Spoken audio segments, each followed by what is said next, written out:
The birthday gift that shook my family apart. Birthdays stop feeling special when you've lived long enough to see the people you raised turn into strangers. My son rarely visits, rarely calls, but this year, he surprised me with a gift, a fancy bottle of whiskey delivered right to my doorstep. I smiled, thanked him politely, and placed it on the shelf. But when he called the next day, his voice unusually eager, he asked, "So, Mom, how was it?" I chuckled softly and replied, "Oh, I gave it to your father-in-law instead. Thought he'd enjoy it more." The line went dead quiet. Then suddenly he screamed, "You did what?" And in that moment, everything clicked. You see, my son had always treated me like a burden. He never brought me gifts, not unless there was something in it for him. My instincts told me that bottle wasn't just whiskey, and his reaction confirmed it. Within hours, panic rippled through the family. My daughter-in-law rushed over, pale as a ghost, asking if I had really given the bottle to her father. I lied with the straightest face of my life and said, "Yes, why?" Her hands shook. That bottle wasn't safe. Safe.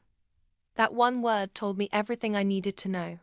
My son hadn't sent me a birthday gift, he had sent me a coffin. But the wild part, I hadn't given it to anyone. The whiskey still sat untouched on my shelf. And by then, I already had it tested. Rat poison. The man I carried in my womb, fed with my hands, sacrificed my youth for had tried to kill me. But instead of falling apart, I chose revenge. At the next family dinner, with everyone gathered around the table, I made my move. I brought out the whiskey, poured it into crystal glasses, and announced with a smile, "My son gave me this for my birthday. It's only right we all share it together." The room froze. My son's face drained of blood. He lunged across the table, knocking glasses out of hands, stammering excuses. That was all the evidence I needed. Every eye turned on him, suspicion and disgust flooding the room. And then I revealed the lab results, sliding the paper across the table. "Rat poison," I said calmly. "From my own son." The silence was deafening. My daughter-in-law sobbed. My grandchildren shrank away from him. His father-in-law, the man he thought I'd given the bottle to, looked at him like he was filth.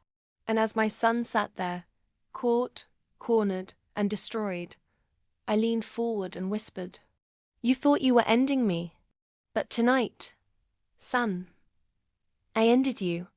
From that day forward, he wasn't just the black sheep of the family, he was an outcast, shunned by everyone he tried to impress. And me. I lived on, sipping tea with the satisfaction of a mother who delivered the most unexpected justice of all. If this tale left you stunned, don't just scroll away, subscribe to my channel right now.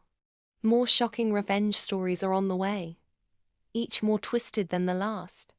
Hit that button and join the family of people who love a good twist.